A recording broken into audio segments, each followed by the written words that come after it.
नमस्कार दोस्तों, शुभ संध्या। आप सभी का हमारे YouTube चैनल पर स्वागत है। दोस्तों, आज हम बात करेंगे किसी के चरित्र की और IQ लेवल की और टैलेंट की। मैं बार बार कहता हूँ कि स्कूली शिक्षा कोई भी आपको टैलेंट नहीं दे सकती, नॉलेज नहीं दे सकती, स्किल नहीं दे सकती, केवल एजुकेशनल डिग्री दे सकती है। इसलिए मैं ये कहना चाहता हूँ कि सभी लोग अच्छे से पढ़ें, पढ़ने के बाद उसके अनुभवी व्यक्तियों से अनुभव लें और अपने सही मेंटर का, सही गुरु का चुनाव करें, जिससे आपको अच्छे अनुभव मिलेंगे और आपका टैलेंट और आपका कॉन्फिडेंस लेवल बढ़ेगा।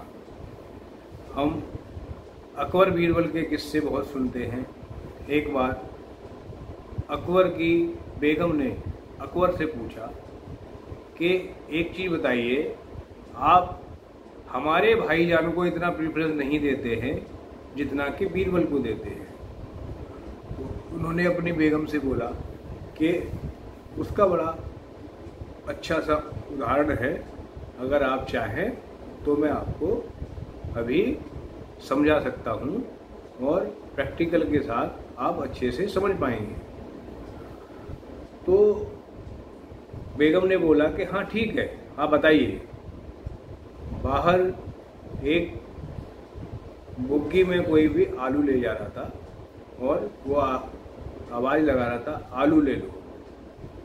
तो बादशाह अकबर ने अपने साले, अपनी बेगम के भाईजान को बोला कि जाओ एक बार सलीम जी देख के आइए कि बाहर कौन आवाज़ लगा रहा है।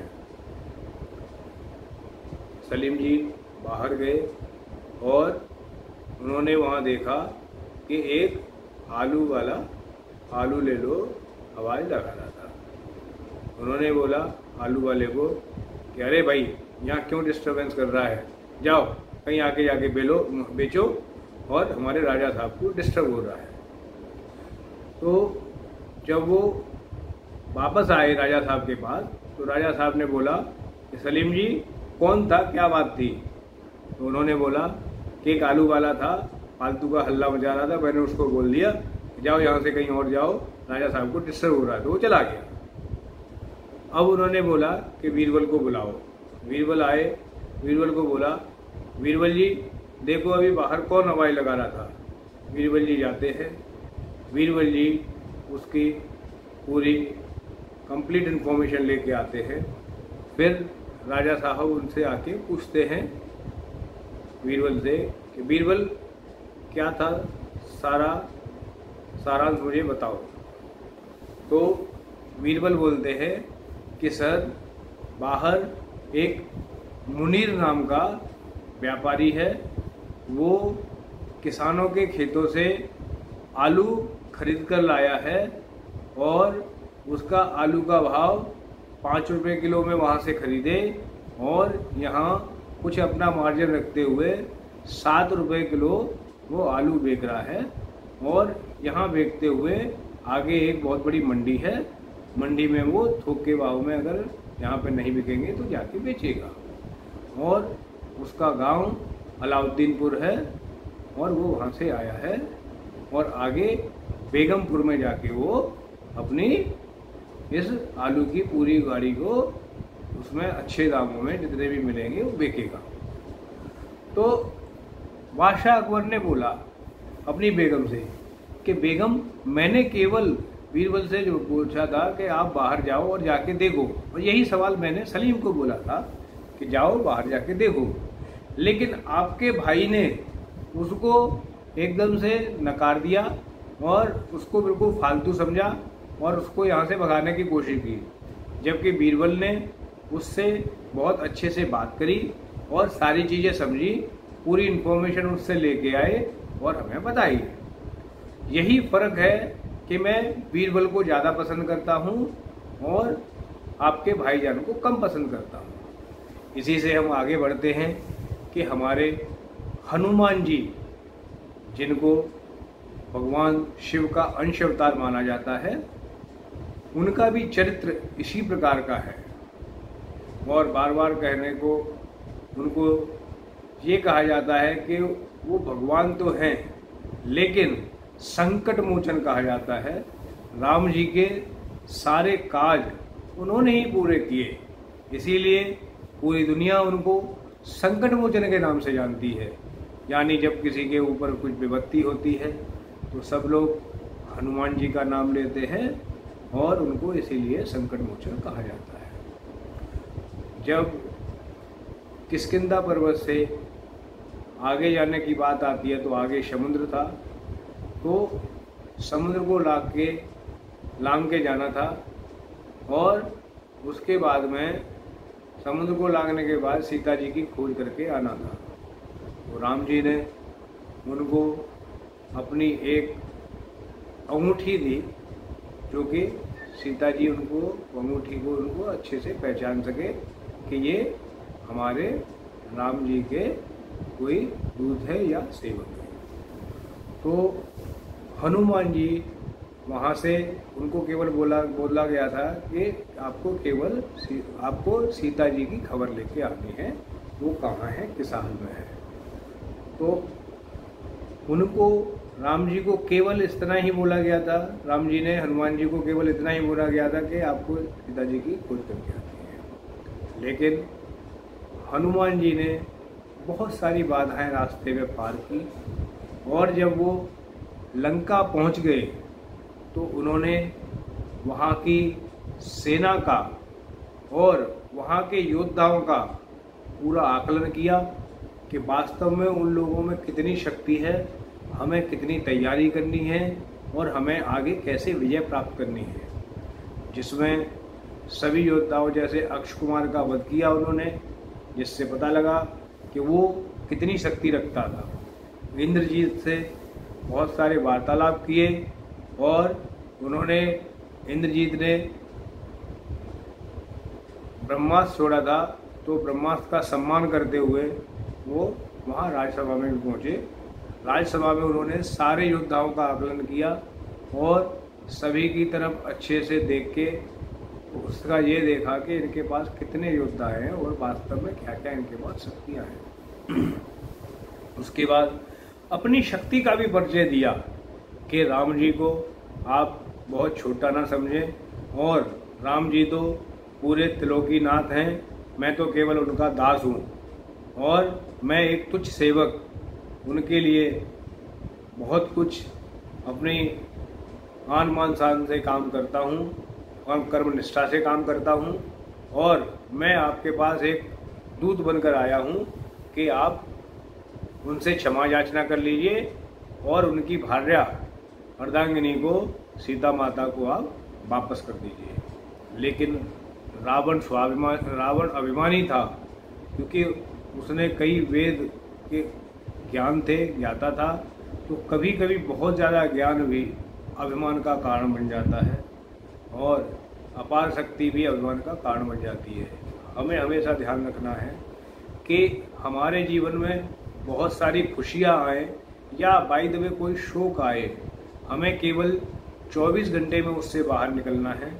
दूसरी बात कि उससे हमें ज़्यादा आहत नहीं होना है और ना ज़्यादा खुश होना है। और कभी आपको बहुत सारा धन मिल जाए, कोई शक्ति पावर मिल जाए, तो कभी आपको अभिमान नहीं करना है। अगर आप अपने आप पे अभिमान करेंगे तो उससे रावण का जो सर्वनाश हुआ, उसके कुल का सर्वनाश हुआ, इसी तरह का आपका भी अहित हो सकता है। तो हनुमान जी ने अपनी शक्ति का परिचय दिया, वहाँ लंकिनी को मारा और उनको मोक्ष प्राप्त करवाया। ऐसे ही बहुत सारे राक्षसों का वध किया।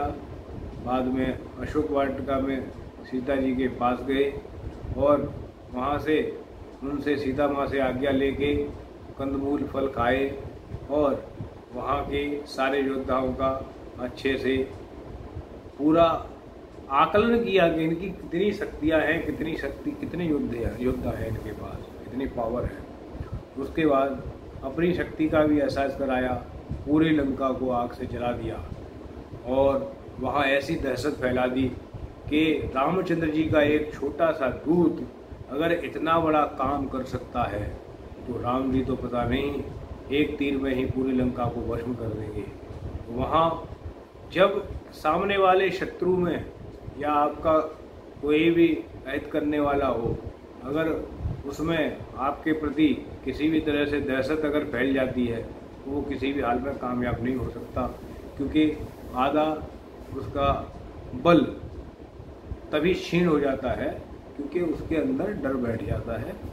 और उसके बाकी के साथी लोग जब धीरे धीरे करके युद्ध में मारे गए तो बाद में रावण जी जो है ना धराशायी हो गया। तो राम जी लक्ष्मण जी को कहते हैं कि लक्ष्मण भाई जाओ, रावण कई सारे वेदों का ज्ञाता है, जाके उनसे कुछ सीख लो। तो उस टाइम पर लक्ष्मण जी उनके सर के तरफ जाके खड़े हो जाते हैं तो रावण कुछ नहीं बताते। तो वो लौट के आते हैं राम जी के पास, वो बोलते हैं कि भैया उन्होंने तो मुझे कोई भी सीख नहीं दी, कुछ भी अच्छे विचार नहीं बताए। तो राम जी ने पूछा कि आप वहाँ जाके किधर खड़े हुए थे? उन्होंने बताया कि मैं सिर की तरफ खड़ा था। तो राम जी ने बड़ा अच्छा उत्तर दिया कि मेरे छोटे भाई, मेरे प्यारे भाई, कभी भी किसी से कुछ जब लेना होता है तो उसको अपने से बड़ा माना जाता है, और अगर कोई ज्ञान लेना होता है तो उसको गुरु माना जाता है और गुरु का सम्मान देना पड़ता है। तो हमेशा शिष्य का स्थान गुरु के चरणों में होता है, न कि सिर पे होता है। तो लक्ष्मण जी दोबारा रावण के पैरों की तरफ जाके खड़े हो जाते हैं। तो उन्होंने उनसे पूछा कि रावण, मुझे आप अपना कुछ अनुभव बताएं। रावण ने लक्ष्मण को बड़ा अच्छा उत्तर दिया कि लक्ष्मण, आप मेरी कुछ बातें हमेशा ध्यान से सुनो और उनको अपने जीवन में अमल करना, और ये पूरे विश्व के कल्याण के लिए होगी। अगर भाई भाई का हमेशा साथ दे, उनको कोई हरा नहीं सकता। दूसरी बात, भाई के साथ या आप दोनों के साथ पूरा समाज था, सारी समाज की अच्छाई थी, क्योंकि वो धर्म के लिए लड़ रहे थे। और मैंने रामचंद्र जी की पत्नी भार्या को मैंने अपहरण करके चोरी से लेके आया, इसलिए वास्तव में मन से मेरी पत्नी भी मेरे साथ नहीं थी और मैं केवल अभिमान में युद्ध लड़ रहा था। वास्तव में मेरे भाई भी, जैसे कि कुंभकर्ण और विभीषण भी मेरे साथ नहीं थे।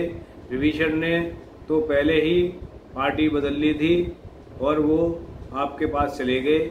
इसीलिए कहा जाता है, घर का भेदी लंका ढावे।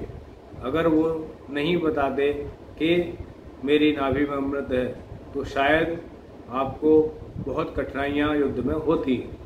ऐसे ही मेरा भाई कुंभकर्ण, उसने भी मुझे पहले ही बताया था कि सीता माँ साक्षात लक्ष्मी हैं, आप उनको लेकर गलत आए हो, लेकिन मैंने अभिमान में किसी की नहीं सुनी।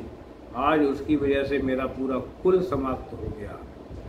तो इस सब से ये चीज़ें समझ में आती हैं कि हमारा चरित्र अच्छा होना चाहिए, जैसे कि हनुमान जी का चरित्र है, रामचंद्र जी का चरित्र है, जिससे आपको पूरी दुनिया एक भगवान के रूप में पूजे।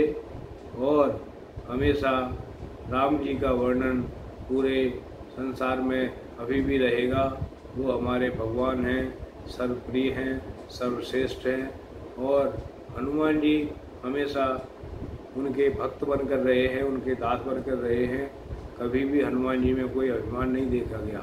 इसीलिए मैं बार बार हनुमान जी के चरित्र की बात करता हूँ। अगर जीवन अच्छे से जीना है तो हनुमान जी की तरह जिए। करता तो वही हैं, लेकिन वो हमेशा उसका श्रेय अपने राम जी प्रभु को देते हैं कि मेरा जीवन तो केवल राम काज के लिए हुआ है और मैं तो प्रभु का दास हूँ और जो भी रिजल्ट अच्छे मिलते हैं वो श्री राम जी की वजह से ही मिलते हैं। मैं तो केवल एक कर्म कर रहा हूँ। राम काज करिवे क्यों आतुर, प्रभु चय सुनवे को रसिया, राम लखन सीता मन बसिया।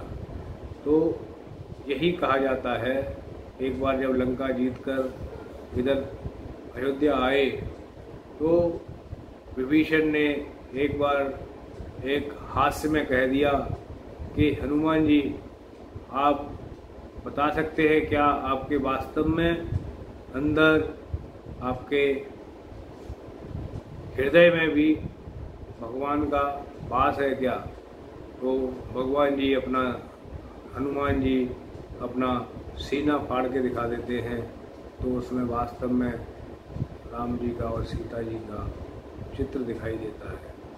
इससे हमें ये पता लगता है कि हम अपने जीवन को अच्छे से जिए और अच्छे लोगों का अनुकरण करें और वास्तव में जो लोग हमसे श्रेष्ठ हैं, हमसे उम्र में बड़े हैं, हमारे लिए आदरणीय हैं, हम उनके पद चिन्हों पर चलें, उनका सम्मान करें और उनकी प्रतिमा हम अपने हृदय में रखें। भगवान से हमेशा प्रार्थना करें कि हे भगवान, हमसे कभी गलती ना हो और हमेशा हनुमान जी का आचरण अपनाएं, हमेशा कर्ता की तरह काम करें, ना कि भगवान की तरह या मालिक की तरह। कभी भी हनुमान जी ने अपने आप को किसी काम का श्रेय नहीं दिया। उन्होंने हमेशा भगवान जी राम का ही नाम लिया कि जो भी हो रहा है उन्हीं के नाम से हो रहा है।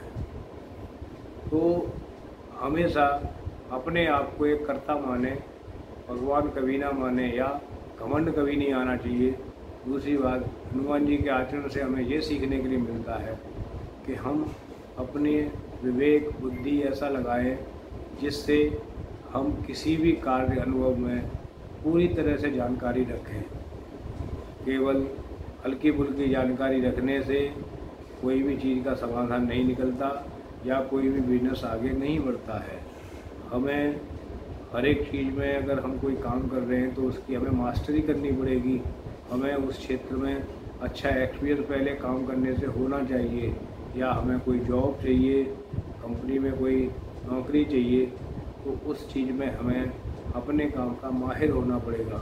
क्योंकि हर एक जगह वैल्यू केवल एक्सपीरियंस की है, आपकी क्रिएटिविटी की है, आपके IQ लेवल की है और आप कितना टैलेंटेड हैं, आप कितना इनिशिएटिव लेते हैं, आपका टीम वर्क अच्छा है कि नहीं है, आप सबके साथ अच्छे से बातचीत करते हैं, आपकी बिजनेस कम्युनिकेशन इफ़ेक्टिव कम्युनिकेशन है या नहीं है।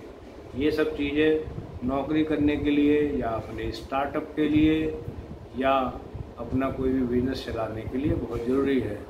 तो आज के वीडियो में केवल इतना ही। धन्यवाद, शुभ रात्रि। कल फिर मिलेंगे हम इसी YouTube चैनल पर। धन्यवाद।